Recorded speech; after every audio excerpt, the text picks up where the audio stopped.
Hi, I'm Mark Boyadris with IHS Automotive, and we're here checking out the 2012 Lexus RX 350. Now, this is a perennial leader among the luxury SUV segment, and for many good reasons.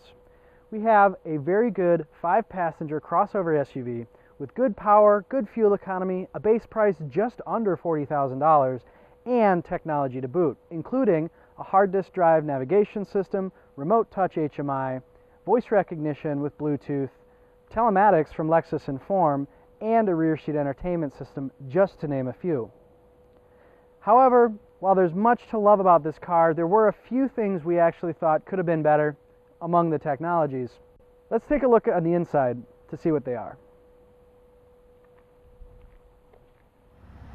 Inside the RX, we take note at how focused Lexus is on creating a distraction-free environment, or to try and minimize it as much as possible, considering how much is actually going on in this infotainment system. One of the things we notice most is the very clean design in the center stack, the simple-to-use steering wheel controls that are right at a finger's length, and then where the display is actually a very quick glance right off the line of sight, which we believe is going to be well within the proposed regulations that NHTSA is putting together right now. Furthermore, to control the whole system, you have this remote touch feature. And the remote touch controller is actually a very intuitive interface, which allows the user to simply sit down in the seat, their hand rests on it very ergonomically, and then begin to use it with a cursor on the display and haptic feedback, just as you would any normal computer mouse, which most people have already put their hands on at some point in their life.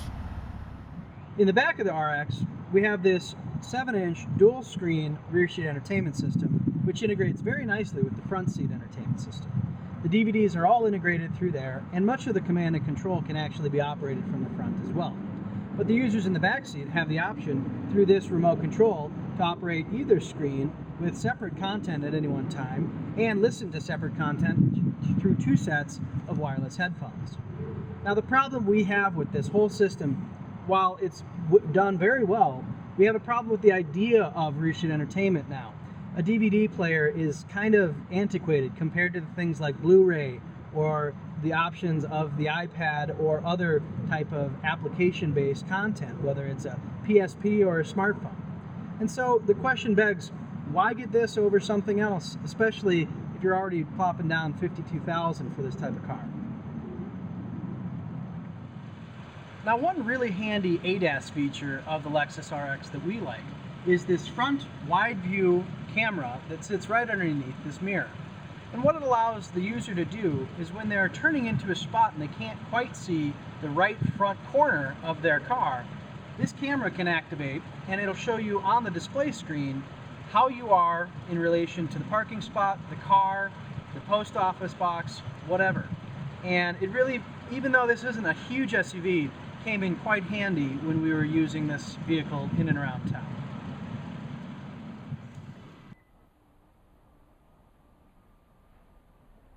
Overall, for $52,750, this Lexus RX we think is a pretty good value, and the technology package included we really like as well.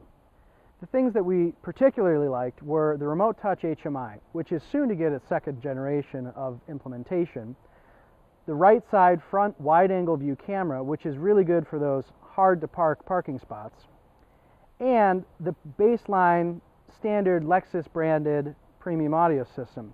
In fact, we would actually suggest against getting the Mark Levinson simply because this sounds so good by itself. Other technology options we think the buyers might have a little bit of problems with could include the USB integration with an iPod, as well as the Bluetooth system that's a little bit convoluted. And we think that you might want to steer away from the rear seat entertainment system.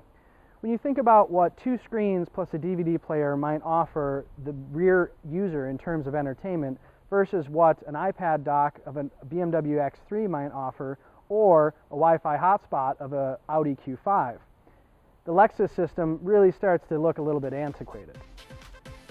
For more on this vehicle and other IHS Automotive reviews, go to ihs.com/automotive.